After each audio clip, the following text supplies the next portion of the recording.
बिस्मिल्लाहिर्रहमानिर्रहीम। अस्सलाम वालेकुम एवरीवन। उम्मीद करता हूँ आप सब खैरियत से होंगे। हमारा आज का टॉपिक है bilingualism and effects of bilingualism. ये सोशल लिंग्विस्टिक का एक टॉपिक है। आज हम इसको थारोली डिटेल के साथ डिस्कस करेंगे। इसमें हम बाइलिंगुअलिज्म को स्टडी करेंगे, उसके बाद काइंड्स ऑफ बाइलिंगुअलिज्म को स्टडी करेंगे, उसके बाद एडवांटेजेस ऑफ बाइलिंगुअलिज्म को स्टडी करेंगे और उसके बाद लास्ट पे हम इसके डिसएडवांटेजेस और इफ़ेक्ट्स को डिटेल के साथ स्टडी करेंगे।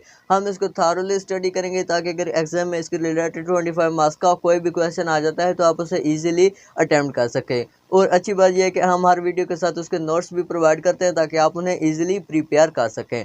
तो टाइम को वेस्ट किए बगैर स्टार्ट करते हैं। सबसे पहले है बाइलिंगुअलिज्म। बाइलिंगुअलिज्म दो वर्ड से मिलकर बना है, एक है बाई और दूसरा है लिंगुअल। बाई का मीनिंग है दो और लिंगुअल का मीनिंग है लैंग्वेज, मीन्स दो language.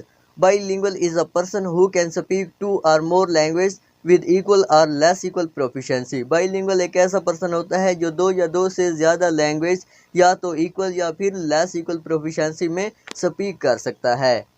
A society is called bilingual or multilingual if the people there speak more than one language। एक ऐसी सोसाइटी जिसके लोग एक से ज़्यादा लैंग्वेज को बोलते हैं उसे हम बाइलिंगुअल या मल्टीलिंगुअल सोसाइटी कहते हैं।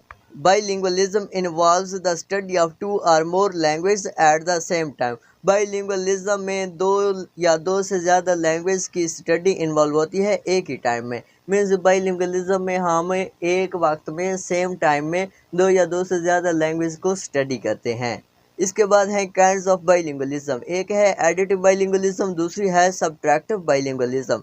एडिटिव बाइलिंगुअलिज्म क्या है? When learning a second language doesn't interfere with the learning of a first language, both languages are developed, this is called additive bilingualism। जब सेकंड लैंग्वेज की लर्निंग फर्स्ट लैंग्वेज की learning को interfere नहीं करती बल्कि दोनों डिवेलप्ड होती हैं उसे हम एडिटिव बाइलिंगुअलिज्म कहते हैं। इसकी बेस्ट एग्जांपल है स्टूडेंट्स। क्लास और स्टूडेंट्स मीन्स एक क्लासरूम है, उसमें स्टूडेंट्स हैं और एक टीचर है। एक टीचर जो है वो उनको सेकंड लैंग्वेज पढ़ा रहा है, उनको स्टडी करवा रहा है और स्टूडेंट्स जो है वो सेकंड लैंग्वेज सीख रहे हैं एक टीचर से।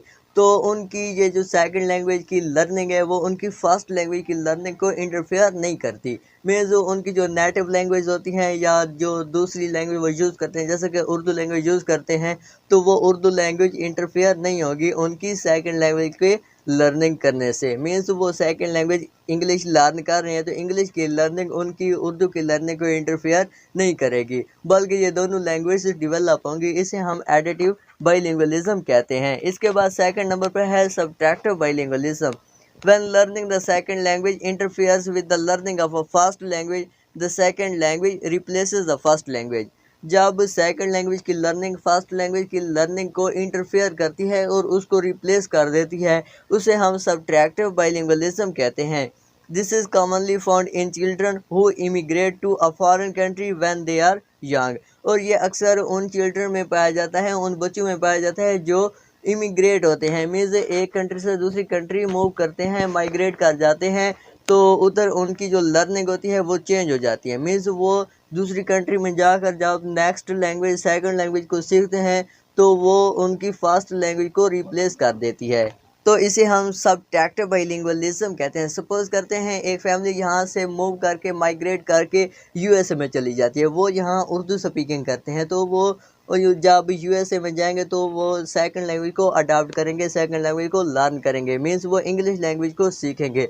तो यहाँ के जो चिल्ड्रन होंगे उस फैमिली के साथ वो वहाँ जाकर इंग्लिश लैंग्वेज को जब सीखेंगे तो उनको उर्दू लैंग्वेज जो है वो भूल जाएगी। मीन्स उर्दू लैंग्वेज को रिप्लेस करके वो इंग्लिश लैंग्वेज को यूज़ करेंगे, तो इसे हम सब्ट्रैक्टिव बाइलिंगुअलिज्म कहेंगे। इसके बाद है advantages of bilingualism. So first one is cultural values. Means second language को सीखने से, फॉरेन लैंग्वेज को सीखने से हम फॉरेन नेशंस, दूसरी नेशंस के कल्चरल वैल्यूज़ को भी सीखते हैं, अंडरस्टैंड करते हैं कि उनके कल्चरल वैल्यूज़ क्या हैं, उनके कस्टम्स क्या हैं, उनके ट्रेडिशंस क्या हैं। तो ये एक सोर्स है कल्चरल वैल्यूज़ को लर्न करने का। इसके बाद सेकंड नंबर पर है promotes international understanding. Second language की लर्निंग जो है वो इंटरनेशनल अंडरस्टैंडिंग को प्रमोट करती है। मीन्स जब तक हमें सेकंड लैंग्वेज नहीं आती होगी उस वक्त हम दूसरी कंट्री में मूव नहीं कर सकेंगे, उनके अफेयर्स, उनकी जो कम्युनिकेशंस होंगे उनको हम नहीं समझ सकेंगे, उनकी पॉलिसीज़ को नहीं जान सकेंगे। तो इंटरनेशनल अंडरस्टैंडिंग के लिए हमें लाजमी तौर पर सेकंड लैंग्वेज अडॉप्ट करना पड़ती है, सीखना पड़ती है। इसी तरह थर्ड वन है डिवेलप्स द इंटेलेक्चुअल फैकल्टीज़। ये जो है सेकंड लैंग्वेज की लर्निंग ये इंटेलेक्चुअल फैकल्टीज़ को डेवलप करती है। मीन्स ये एक पर्सन को नैरो माइंडेडनेस से निकाल कर बाहर लाती है, उनको ओपन माइंडेड बना देती है और उनमें इंटेलेक्चुअल फैकल्टीज़ को डेवलप कर देती है। इसके बाद फोर्थ नंबर पे है necessary for the teachings of modern science. Modern science को टीच करने के लिए, मॉडर्न साइंस को लर्न करने के लिए ये नेसेसरी है कि हम सेकंड लैंग्वेज को अडॉप्ट करें, उसको सीखें। जैसे कि मॉडर्न साइंसेज हैं तो उसको समझने के लिए हमें इंग्लिश लैंग्वेज को सीखना पड़ती है as a foreign language, as a second language. तो ये एक एडवांटेज है बाइलिंगुअलिज्म का। इसके बाद है नो एक्स्ट्रा बर्डन।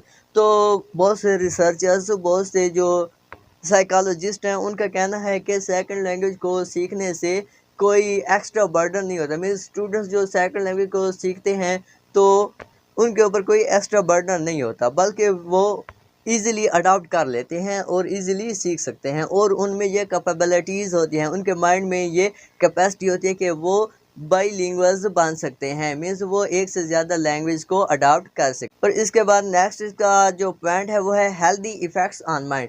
तो माइंड के ऊपर इसके हेल्दी इफ़ेक्ट्स होते हैं, जिनके सेकंड लैंग्वेज को लर्न करने से एक माइंड जो होता है एक स्टूडेंट का, एक पर्सन का, वो एक्सपेंड होता है, फैल जाता है।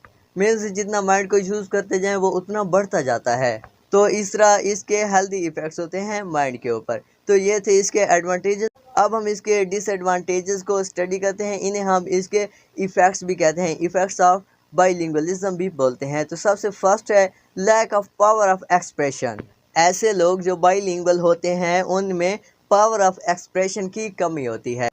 वो डिसाइड नहीं कर सकते कि वो किस लैंग्वेज में अपनी फीलिंग्स, अपने इमोशंस को एक्सप्रेस करें। मीन्स उनमें पावर ऑफ एक्सप्रेशन की कमी होती है।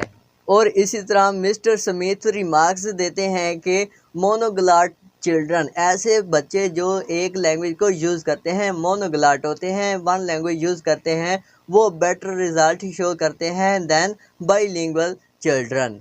तो इस तरह दो लैंग्वेज में जो बच्चे इन्वॉल्व होते हैं वो हेजिटेशन का शिकार होते हैं, वो कन्फ्यूजन का शिकार होते हैं कि वो किस लैंग्वेज में अपने एक्सप्रेशंस को पोर्ट्रे करें, अपने एक्सप्रेशंस को कन्वे करें, अपनी फीलिंग्स, अपने इमोशंस को एक्सप्लेन करें दूसरों के साथ। तो इसके बाद इसका सेकंड पॉइंट है hindrance in the growth mind. कुछ साइकोलॉजिस्ट, कुछ एजुकेशनलिस्ट ये ऑब्ज़र्व करते हैं और उनका ये कहना है कि सेकंड लैंग्वेज की स्टडी, सेकंड लैंग्वेज की लर्निंग जो है वो ग्रोथ ऑफ माइंड को रोक देती है, उसमें रुकावट पैदा करती है। मीन्स एक स्टूडेंट जो है जो दो लैंग्वेज को सीख रहा है, दो लैंग्वेज को एक टाइम में अडॉप्ट कर रहा है, तो उसे काफ़ी ज़्यादा हार्ड वर्क करना होगी, उसे काफ़ी ज़्यादा मेहनत करना पड़ेगी। तो इस तरह से उसकी जो मेंटल जो है फैकल्टीज़ हैं, उसकी मेंटल जो इंटेलिजेंस है, उनका आईक्यू लेवल जो होता है वो डिक्रीज़ हो जाता है, उसकी जो मीन्स ग्रोथ होती है वो कम हो जाती है। इसके बाद इसका थर्ड पॉइंट है इमोशनल इंस्टेबिलिटी। ये भी सेम उसी तरह है जिस तरह हमने पावर ऑफ एक्सप्रेशन को एक्सप्लेन किया है कि lack of power of expression and emotional instability. Means एक बाईलिंगुअल पर्सन जो होगा या बाईलिंगुअल चिल्ड्रन जो होगा वो कन्फ्यूजन का शिकार होगा, हेजिटेशन का शिकार होगा। मीन्स वो नेशनल लैंग्वेज में अपने इमोशंस, अपनी फीलिंग्स, अपने आइडियाज़ और एवरीथिंग, अपने ओपिनियंस वगैरह वो शेयर कर सकता है अपनी नेशनल लैंग्वेज में अगर वो एक लैंग्वेज यूज़ करता है। अगर वो दो लैंग्वेज यूज़ करेगा तो वो हेजिटेशन का शिकार होगा, वो कन्फ्यूजन का शिकार होगा कि वो अपने आइडियाज़, अपनी फीलिंग्स, अपने इमोशंस को किस लैंग्वेज में कन्वे करे, किस लैंग्वेज में पोर्ट्रे करे। तो इस तरह वो इमोशनली इंस्टेबल हो जाता है, इमोशनल इंस्टेबिलिटी का शिकार हो जाता है।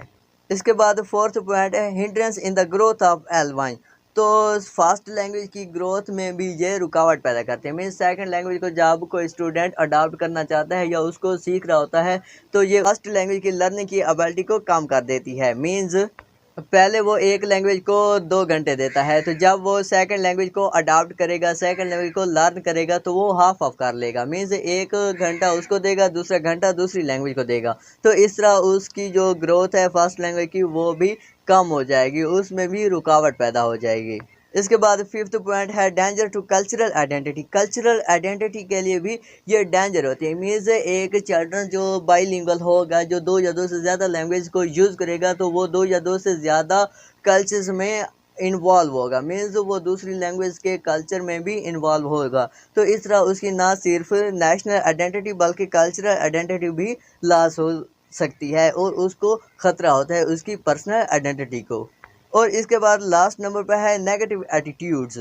बाइलिंगुअलिज्म जो है ये नेगेटिव एटीट्यूड्स को जन्म देती है और कम्युनल डिफरेंसेस को भी जन्म देती है। मीन्स एक जो लर्नर होता है उसके माइंड में कम्युनल डिफरेंसेस अराइज होते हैं और नेगेटिव एटीट्यूड्स जो हैं वो जन्म लेते हैं। तो ये था हमारा आज का टॉपिक जिसमें हम बाइलिंगुअलिज्म को स्टडी किया है, उसके बाद kinds of bilingualism, advantages of bilingualism और लास्ट में हम डिसएडवांटेजेस और इफेक्ट्स ऑफ बाइलिंगुअलिज्म को डिटेल के साथ डिस्कस किया है। अगर इसके ऊपर लॉन्ग क्वेश्चन आ जाता है तो ये सारी चीज़ें आपने अपने लॉन्ग क्वेश्चन में लिख देनी है। तो आई होप आपको समझ आ गया कि अगर फिर भी कोई क्वेश्चन हो या किसी पॉइंट की समझ ना आई हो तो आप कमेंट बॉक्स में पूछ सकते हैं। अब तक के लिए अल्लाह हाफिज़, मिलते हैं अपनी नेक्स्ट क्लास में।